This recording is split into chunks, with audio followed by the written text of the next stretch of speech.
Meeting aba pa do me do home hana mo akwa ba me na said yedu so na Adom TV Premtobre Kasee nsem ne de yedo so pa na de obetie no eso kashe bi ene se Transparency International Corruption Perception Index wo mo aye hwehwemu ma beto dwa se oh my God na dawubo ya ye body tie keta hye ne proye no kame ya se mfie nan die no ensesanye bia e mai sanso e na atemo adwuma no emu abedwekuo bi atena se ya wahye se nipa maako dunan a osusu se wanim osre ni maxo mahama wa free mo no ni wo ni ho bie no emu du mienu de bra so se wo mo kodemu afebo ne mu mienu de wo mo anya wontiri adidi mu na posi sahene IGP wona na pamfo abo homode a wadi dwumadi sonko kora na Ghana Armed Forces Vice Admiral Seth Amwama ya ne brebe so nyankopon ya mo kina no wo mo aye akwanya som amanwe ene nsema hodo bi nam de esom wo se Premtobre Kasee de mo DSTV channel 280 Go TV channel 119 Facebook no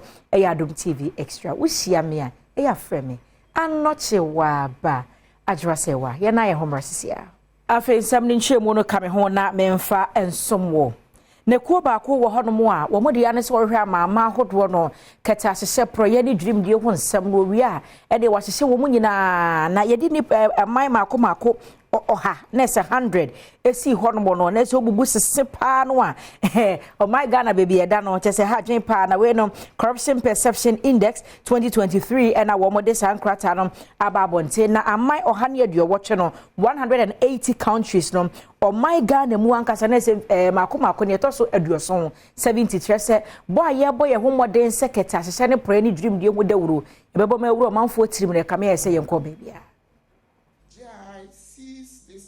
As an opportunity to chart a different narrative for the fight against corruption. Madam Chief of Staff, the CPI for 2023 scored Ghana 43 out of a clean score of 100 and ranked 70th out of 180 countries and territories included in this year's index. In fact, the score has remained same since 2020. This, I must say, is worrying because an analysis of the data spanning 4 years for 6 African countries that had stagnated revealed that 67% of them, that's 4 out of 6, dropped in subsequent years after stagnating for such a long time. Madam Chief of Staff, distinguished ladies and gentlemen, the theme for this year's CPI launched is corruption and justice. According to Francois Villarain, as the board chair of Transparency International, corruption will continue to thrive until justice systems can punish wrongdoing and keep governments in check. These words resonate with the core of our gathering today. As we delve into the Corruption Perception Index, it is imperative to acknowledge the profound impact of corruption on society. Permit me to also quote one of our famous African scholars, Professor Claude Lumumba, who said in 2015, and I quote, "Corruption is something that even the corrupt acknowledge that it is a bad thing. But the irony of the tragedy of corruption is that those who engage in corruption love it, and those..." Public Accounts Committee no wo mo atena se ya wotie ensem na wo mo setena ni mo no ena nem go prampram rahye bidwani Sam George wo busa Ghana mampanyine so afo hwe my Ghana sikasem so ese eba ne sen ena opanyina wo no ena wo ye commissioner ma Ghana Revenue Authority na ese adwumakuo ye omo hwe my Ghana yeto gigye ne ho bamba wo nsem so eye General Reverend Dr. Amisha Dai Owusu Amoa waburu mfinhia aduosia na aban no ama na adwuma ya waye adwuma be ye mfinhia mienu nso ho contract anase wo mo ensign contract bia. Public Accounts Committee asitina wo mo ekoye no na Commissioner General Emma Ghana Revenue Authority Reverend Dr. Amisha Dai Owusu editu dwa se na adwuma wo ye no ni retirement bre aso nanso osan ewo mfie mienu edanenim a eno no contract bia enkan Odi nsemi etu dwa ewie no. Eho anamrahye bejeni a wo ningo prampram. Sam George editu dwa se Onu de wo hwe anim se omampani Ekufuado ene osoafo a ono ene hwe Ghana sikasem so Kenofuriata ede beba beto Ghana fo anim die ntia wo ama ho kwan se Commissioner General no ensan eni emfie mienu enka ho e Ghana Revenue Authority ho 2023 above the age of 60, and in 2024 is continuing. In a year he will turn 63 for 3 years post his 60th birthday without a contract. So he has absolutely no legal basis to remain as Commissioner General of the GRA. In fact, someone else who with him turned 60, Colonel Damwa, was asked to proceed on leave. So why is Amishadai still being kept at the GRA? Odeni nsem etudwa ewiye no deputy ranking a ono ene wo committee ni so Davis Ansan Opoku enso di tudwa se enye no kra se bibi etachire ewo papai ni de bia wo ewo Ghana Revenue Authority ho no. We are not here to engage in personal fights. We are not here to settle personal scores. Yes, the age of a public officer may be relevant in some sectors, but for the work that we do, I mean, especially that has to do with the Auditor General's concerns. If the Auditor General raises concern about someone's age, then we are obliged to question the person on his age. But I mean, these are OMCs that are refusing to pay taxes to the state. And for me, if you're a member of Parliament and you sit on the Public Accounts Committee, that for me should be your focus. But someone's age for me is irrelevant to the work that we do.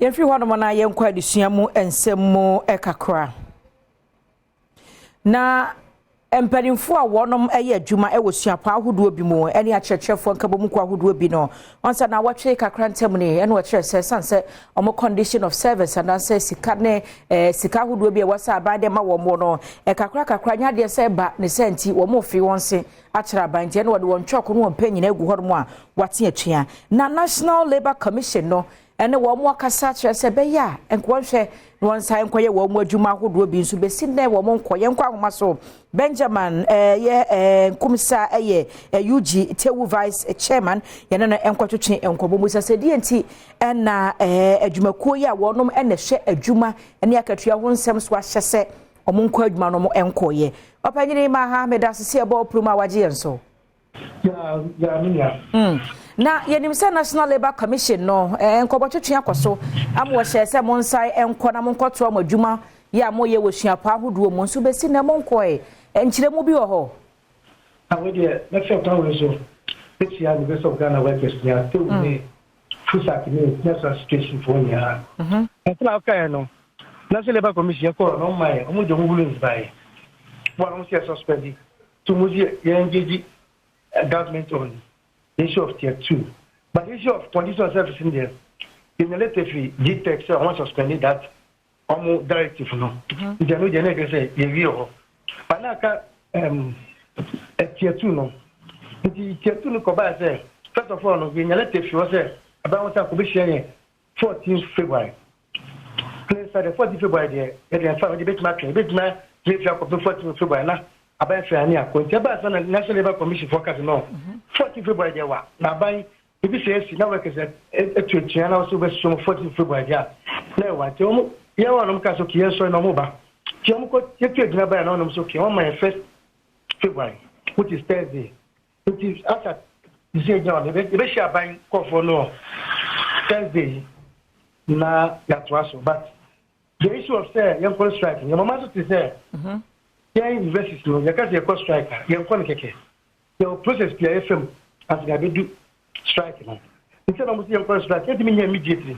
If you have that process in here, then the last week to meet our council. The next members we vote. You vote your decision about now we abide by that. So these are the process. I say woman say, yes, free your structures no. You go share next. Now you decide you have back to work. Ben na men sha wo kosuapon be ti se kwa me nkroma suapon mu a. Onso mo e wo KUC basic school e wo JHS nyina wo ho. Na eba ne say sa nkwada no so ebi aka wo mo ana. Mami ani de bia ko ba University of Ghana basic school be bia ka mo nia. But ultimately, no, and yeah, said, and yeah, workers the IGC be juma. But in Confirm, no, my buying Confirm, no, my I'm for seriousness for to before I asked me best no. Ya chama un chama bom kokose saje mention that you for be fear. And I got ko na ko be. I unfortunate about and tell me kind you free structure no. And the meti yanka. Na say you hwe say nya tertiary for nko na aka wo mo say school no primary e wo JHS na say wo mo so mo amoye say adwuma mu di mu dwuma wo sa nkwada school no so a wo mo so bi aka wo mo bi. Nje say yen hwe ni mu beda be wo say mo ye ne makakra yen hwe ni mu beda be me nu china de na mo de akogu. But say na na do me say gusu but yeah sure what be say by Friday be share wo university main gate to show main gate one and the final decision come out. Na ntise ko base still no ano mo ni National Labour Commission ejina ya mo sie se mo sika kakra ne niam bi a condition of service no a massa de mo pa eno so ye be hwe ne sei se basa de ye obi de kuma djuma me na se mbakọ so atena fia atia no sa futu na se ma ban se asemu abai on so no kan wasem because ma me ya se obi ko pension na ni sika obi nya ko fie kwa na je se anya sika ko fie da ko so bible sika obi ko fie ko because yesika na matete muti se kan so my interest every month ya muti kan first kan mra na se basa ni first kan ma also uchi interest wo aban be try jikiska be 3 years 4 years if you no find interest in manage stress kan na show sa that can come your family get some invest kan so how much me invest kan ya basa na what can be ko fie so ko fie ko en nya nkwa na ani but your bomb pass aban kan be obi kan ho ya class na ya so busa se no obi ahụ atọ no aba ni se wonyi ni sa aban no na eni sikanti e wose mu hu aban ne mo bokakra ama mi mo ni die se e ko si aban ne na me be si aban no president ye si aban do be to table so no e ya hwe but see ade ba kwa ha ni se skapule ni wo na o ye o ma asoti se san mo you say okay skani ba me share interest na wo so ta interest na wo so no which is 3% na fine any problem. Okay. Unka je obeto yiska skana so ba so interest na and by so be chance un je skana mai that is skana otiti na and also research skana mai set kan so that ka o maintain na kamedi for investment a kabenya ka kabenya on faso so ya da se panti ye bekoso ade akire bibia ni na wose ya sabo opunum bi mebeba ho na enchiremu no ya beje ya da se wiye ye bo opunum a waje yen so Ebuso panyina ne no ekotwetwe nkomo ye Benjamin Nkumsa wono enwo ye UGT vice chairman ni nyina no agina ye university senior staff eni tewu omo atuate a wonom ate wa bra National Labour Commission no ahye wom se be yanka wonsan enkoto awadwuma so ne enfri wo na yenko ye Major Maxwell Mahama afin pedido dun so ni mo ne beto odwase opanyini kodi ye mea wode nchirabo asem omanfo bi edi abo eni nua bro no wa menam so ma no free mom na atemuakuo no atemuafo no wo motia bedwakuo se wo bua sa asem no esanse mfie no wekọ fe na wo makeka bibia abomu a wo so wo bua na nipa du nan a na wogina mu na beto dwase mu du mienu de wo mokọtwira bankuku mu afebo eno ye life sentence emu mienu de wo hu so ya wokọ na Adom Kasee ene opanyini ene maame obatan ne nsoro so te ye no Madam Veronica Bamford etwetwe nkomo mo kire se nani so said aban abu asem. The murder of my son has been determined, and I am thankful to God for the strength to endure over 6 years of agonizing pain. The twists and turns of events and associated heartache is unspeakable. God knows my plight as a mother whose loving son was snatched away from her in such a gory manner.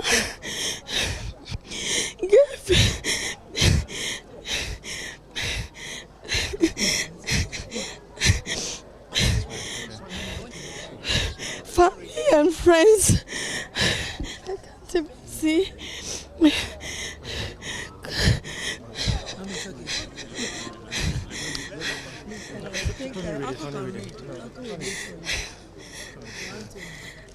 Finally, was handsome corn one more no, Sabedra corn, one more than a wo bua no. and was share say nipa du nine no emu du mienu wɔn nkɔtwerɛ abanko kumu afebɔ deɛ kana sɛ yɛ life sentence no na emu mienu deɛ wɔn anya wɔn tiri ho adidim na kwadu a wɔde bɔ wɔn mo no ɛyɛ sɛ wɔn adi awu ɛna afei wɔn akeka wɔn ho abɔmu ayɛ wɔadwen sɛ obedi awu deɛ kana sɛ murder ɛna afei conspiracy to commit murder na yamane bɔfo animranim ni baako ya nipa bra bomu ho mmra ɛna wasua atwetwe ho nkɔmɔ akɔakyire Sanya sekita onsabo some wa fimpinu ane edunum yensam madina mra hyebedwani edi animu a wɔyɛ nsesaye ɛwɔ mmere ne mu ɛma osana abosome da neto so mienu omanpanyi ede ne nsa hyase ma ne bɛyɛ mmere ankasa nipa du mienu yi a wabo wɔn mu kwadu sɛ wɔnom ɛne wokum Major Maxwell Mahama no anka obebua wɔn mu kumfuo Francis Sosu ɛkyerɛ saa nsɛm mu. It's such a good news that finally justice has been served. In the case of Major Mahama. In fact, back in Parliament, one of the parliamentary questions that I have consistently as Attorney General is the status of this case, because that gruesome murder was unacceptable, and the fact that it was even what we call mob justice was even more disheartening, because people resort to mob justice when they lose confidence in the criminal justice system. So they take the law into their own hands. So I'm happy that finally justice has been served and Major Mahama can rest in perfect peace. So kopie mu ewo ne duafia hodo ewo man mu a enipa oha ene do wotwe baako ena wobua wono mu kumfuo ya nansan a enipa nsia a wonom nso obua wono mu kumfuo se wobopo se obetu abanye guo no akwakoka ho a wonom ababe ye oha ene do wotwe nso eno so na hyebedwani ekire mu se sesei wonom obua wono mu kumfuo nyina no wode wonom ekogu condemned cells esanse wonom ekosom wonkwane nyina ewo ene duafie. As has always been the case, killing anywhere is unacceptable, and so you are not permitted as an individual to kill. And I'm happy that Ghana, as a state, is also moving away from the imposition of the death penalty. Indeed, upon the passage of the Criminal Offences Amendment Act 2023, Act 1101. All the penalties of death have been replaced with life sentence, and I'm happy that today the court applied these amendments and sentenced all the persons convicted to life imprisonment. Indeed, that is punishment enough, and I'm hoping that as they go to prison, they will learn their lessons and come back well. Bosume wo mene da ye toso aduonu nan na Ghana mampanyi de ne nsasa krata se be ba bonte se opanyina wo no ene oda asra dom ko no ano no Nyankopon ya dom ochena onfa ne dwumade nyina marie na ofoforo emfanto aso de senti post sahene ene wadi dwuma sonson kokora we special guard of honor ama opanyini ya wo free adwaso eye Vice Admiral Seth Amwama na yenkwa ahoma so na Selasi amu ono no wagina ya na mu yenkwa wesi de dwumade no nyina etie Selasi ma ha. Yeah, more Adom Joseph. Wona wo kopie mu obi aye IGP ADC adwuma wo koye no de na akoso atwa ho mfoni tie. Yo, sana wodi kan aka no eye January ne da etoso eduonu nan na eye Ghana mampanyi na nado dan kwaku fado.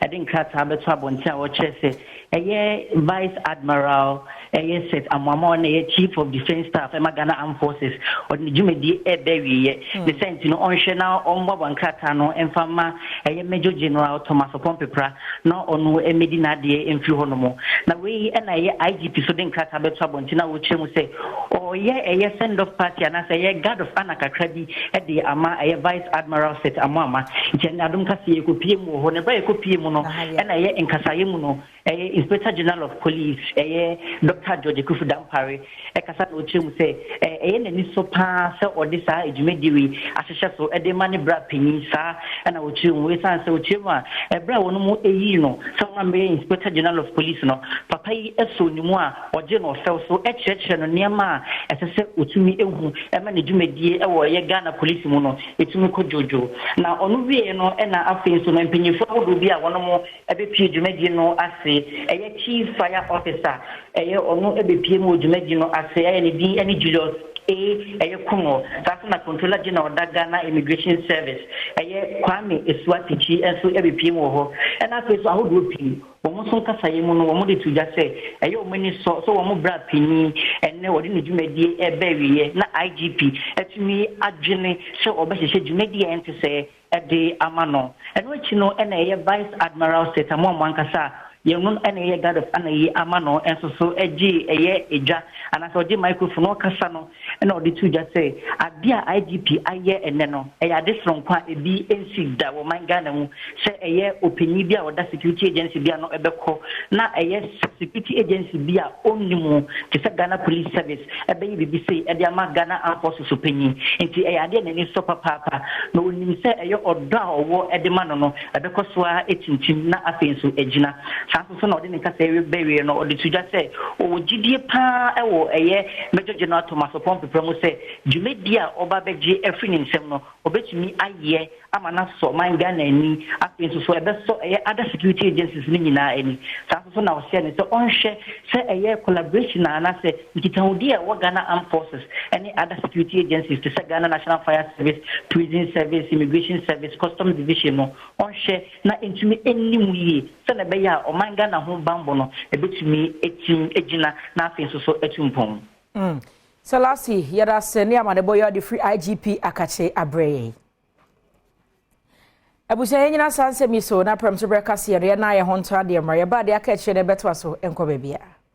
Mesai mo akwa ba fe nsem no enchemu no me de twa so amawo. Adwadifo nkabomu ko Ghana Union of Traders Association de Trinity Asegurita emu mpanifo akasa no wache se wanhwe yi a ebibre mu atoya ma ahodo a wokofo wonema efa hodi bedu o my Ghana bedu mre bi no ahwe na se adwade akwanya no wo no ase ni nyina ne se wochiremu amali Burkina Faso eni Niger asra Adom ko asore ya wokeka nsem bi wo hono mo sa ahwe obeyi wo ho afri ECOWAS asese ko ba saade a na bebo my Ghana adwadifo ne sa amayi ntem adwade nketa hodie no ahwe ya na ase.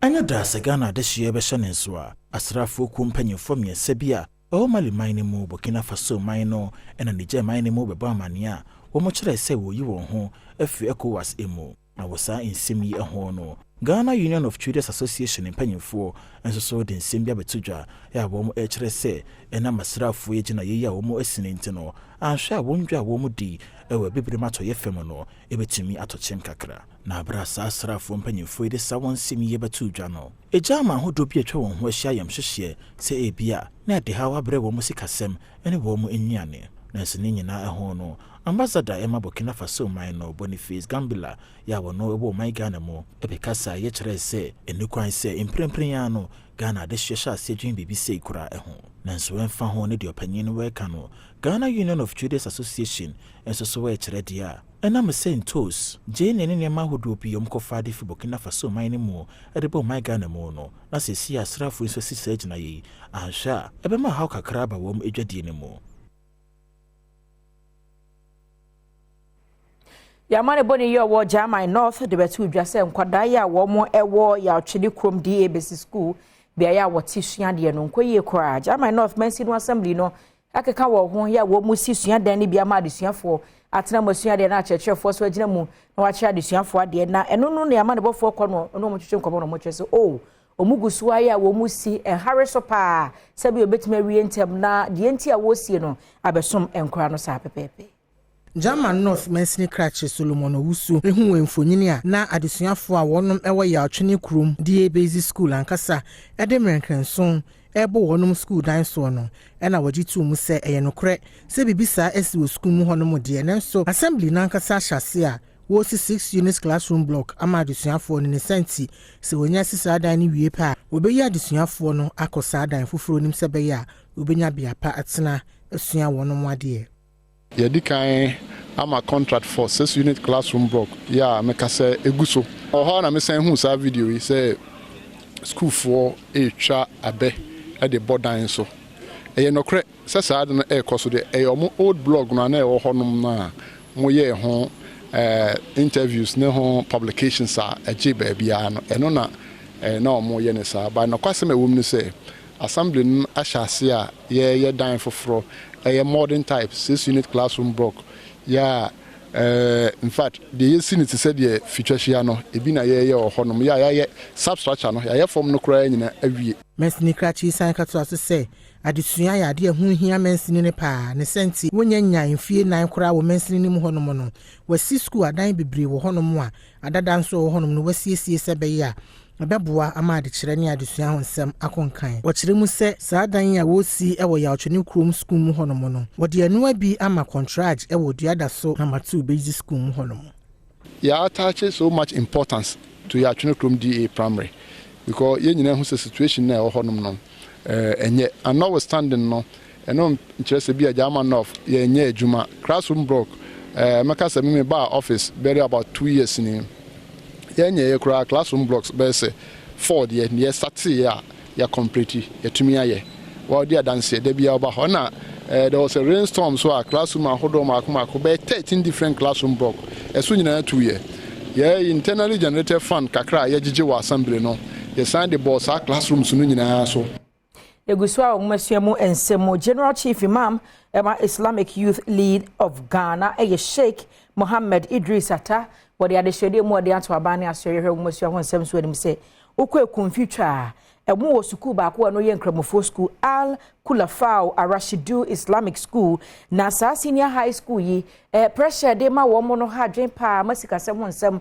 bibi o honte be yanka abani re na wanti suku no fa mesha aban suku ase no onso wasane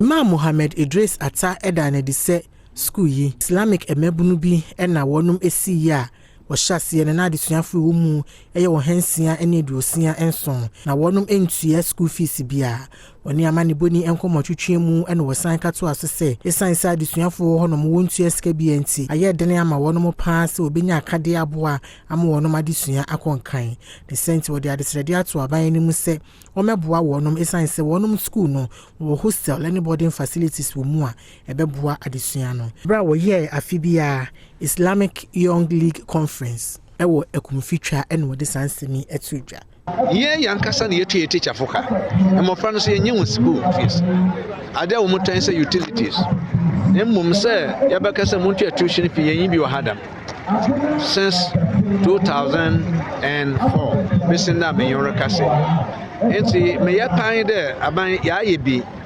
enti ono so obaba na waboso yemu na wabo ma ye teacher for no so watuen wonaka ama me yahye yinsika ye de apia open infrastructures na za obokodo no yeso ye de bi aiden ye de apia no ma akweneni National Coordinator Wadazungu Development ano Abdallah Banda enso ekasa odwumade na se no wode atudwa se woni aso ye hwa adesua ho nsem so ene mampanyini ebedinsa wo so se be ya won adesra se be ya wadesra wode atudwa no obetumi aboa wono youth league no better umase say omunkwa single-handedly omo acti school na omunkwa with their own resources omo share school for free of charge to send His Excellency Nana Adom Akufo-Addo MPP aban edi abano free education million yes kind of say free education ya bi kura mbona ama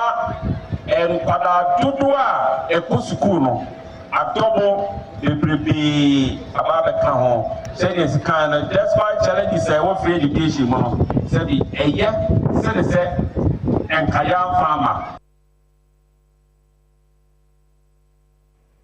yanko my Ghana ya mrashe bedwafie Adom Kasee ne ba no dani abedi atwe yono kroya ye futu mrashe bedwani Alexander Kwame na afenyo Markins wa ye nyamesu adwuma pa watwa homamu a wabie ya be fontintin fidie ekwan so ye center baako metwam ultra modern ICT center ama desuafo kodwobedu na library so wabie bia ma desuafo wa ye jase na enkroto mienu nso wo manya community center ye no ye wara beba ne ahwere enkwanta ye ne nyina no ewe futu abatompesu ya no so Alexander Fenyo Marking ene amane boni enkomotwetwe mu no wa hye awofo ene empanyinifo a wonum ewo enkura akwakosi library ene ICT center yibi ama wonum nyina ase wonum enhye wonum ma no enkuran se de be ya beko honum akwakosua de na wanya nimde ebeboa wonum adesua se de be ya dachi bi oba be ye empanyinipa ama wonum man ene busua odi ato mabunu animu se bota ebi esi wonu mu ani so no wonye adwumadene sere bia obetumi aduru hu nemum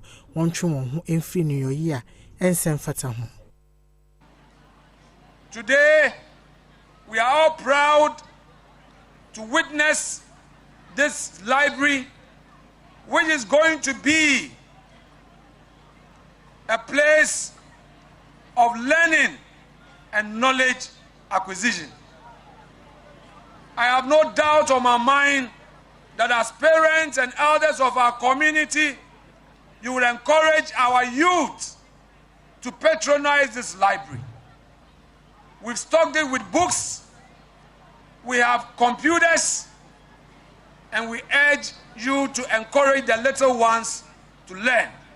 Alexander Fenyo Marking asanso de adesredi atomanfo a wo afutu abaton pesia so enimu se wonom enta na chi said be ya obetumi aboa amansesaye aba abaton pesia no so. We have already told them that the future dream is not ready for any inexperienced person who has no idea about where we are going. I therefore call on all of you. It doesn't matter your party. It doesn't matter your tribe. It doesn't matter your religion. Come support the Efutu dream and let us transform Efutu. I will be your leader. I know your cry. I know your concerns. And I will be there for you. Free Efutu near is the go on American House ho and a prince so who see do church free bar. Major Maxwell Mahama, ya nipa bonfobi, edi na mim, e wode ntraboase no, ye nei court on wa share de ho asotwe abade enkodi ho nkomo. Prince, o manfo adwere ye won say church ni munso mu na monto aso. Yeah, American House, baby, Ashemkafo, a woman, a taxi be, and a nay, and yomo a Adom Trotro. Major Mahama, ni ruling a court, as she say, nipa dumienu, woman form called life imprisonment. I know the edge of man for adventure, Edia found, or we are ruling here by year. Edia Nabeka, Edia found. Okay. Imagine the nipping on my said, ma kra ya beva se bia la se bia 8 years bi omo titigota mo ya de show manya yanga kra before bia emlene ya ba ka ya salo ye be na be mu bia yo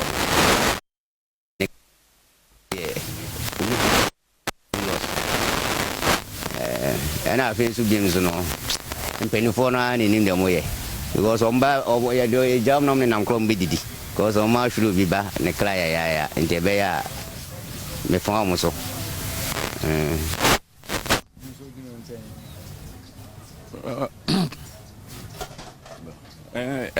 in fact I'm say Captain Mahama won the in fact bibi kura anka me person meka bibi afa ho because any civilized society bia won ni bonnet sa okom of us kum no ye be fact yare ho our family we kura we sorry say ka visa bet about public say discussing but I think say na court na deciding and we are bibi say ya sotwe da homa yengina say next time be obiarin ye mfam branch ne sem no ni ewudia etisa nti na court na decide na anuanen nti yengina yemfanya desua de say yenso dachi bi yentumi nkoye sa na ma bia do bone de enya de onipa do ye den obe bone na mum sa sotwe nso ama yentumi ni te obi nti na court na decide anuanen na omanfo adwenkyere eno no menso na medi mate e wo trotrom se trotron eyema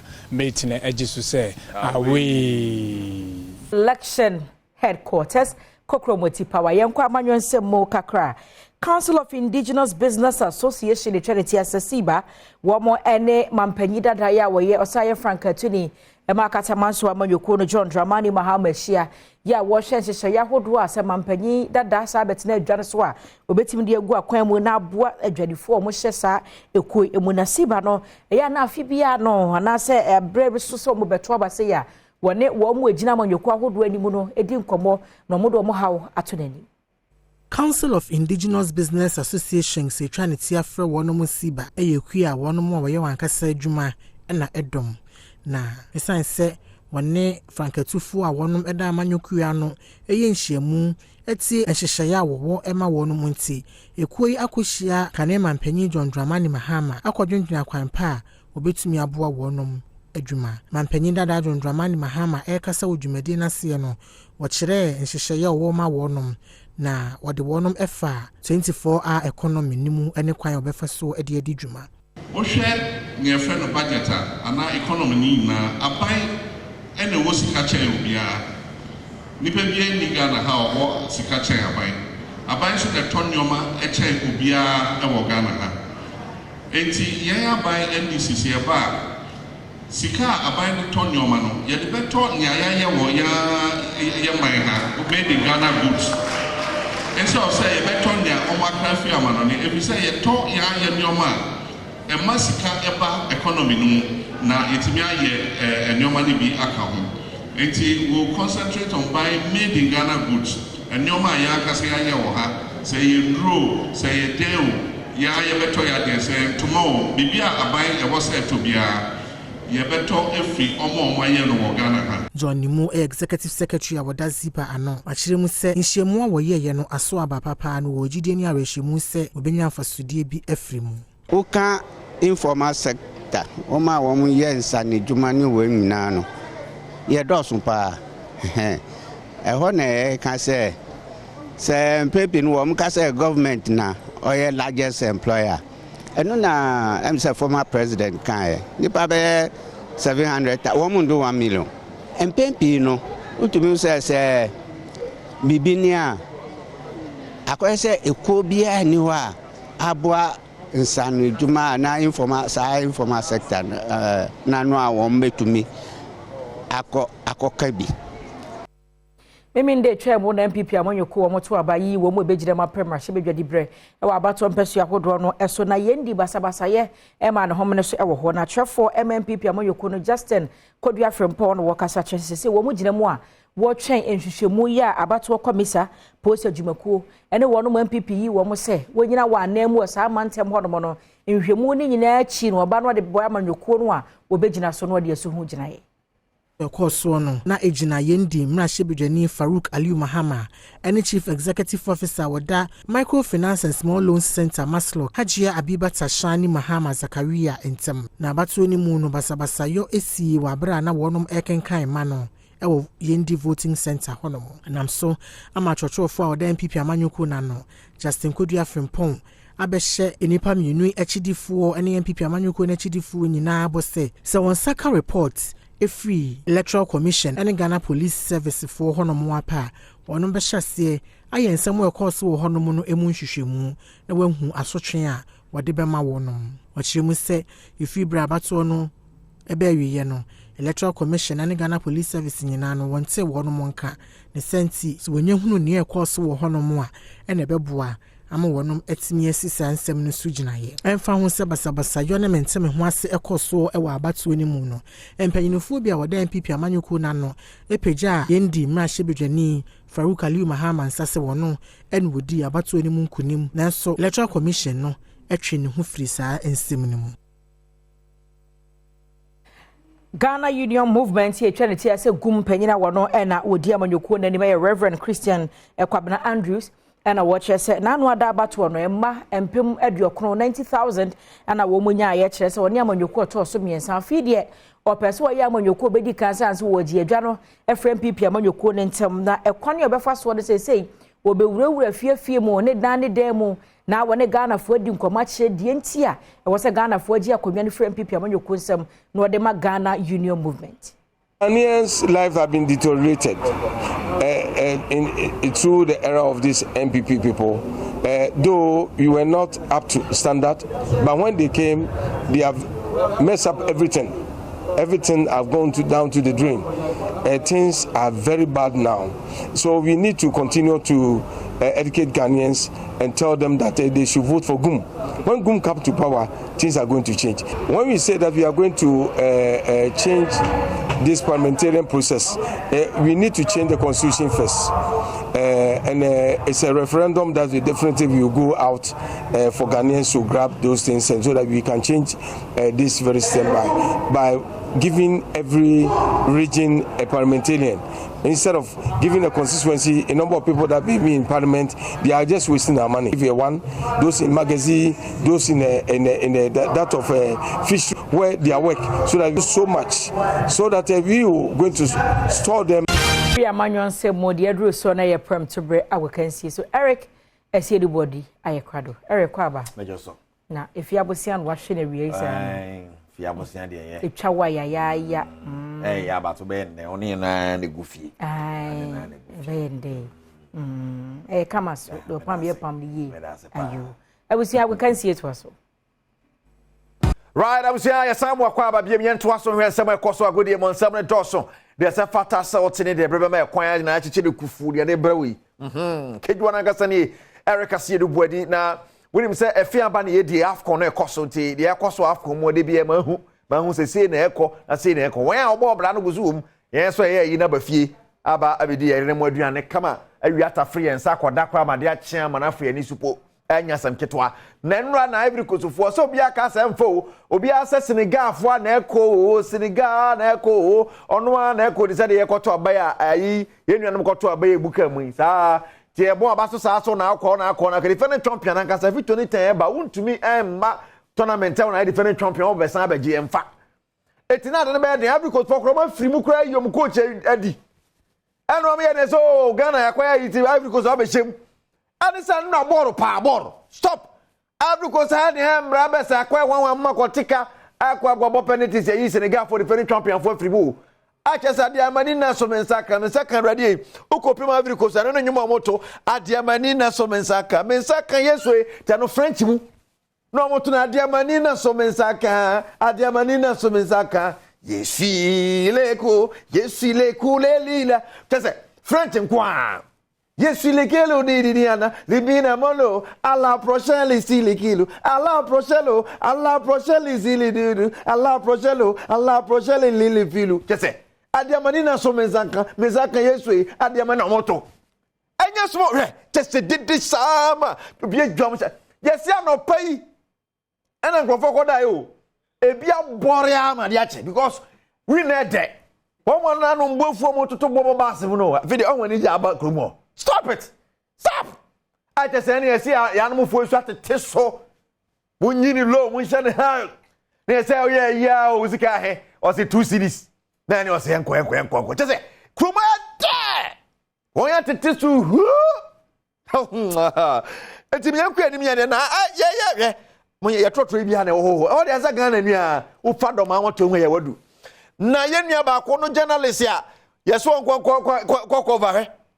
Yei, when we sick up Asman, was I be a multimedia? He, Mamma San, I haven't had it. Mamma San, we had it.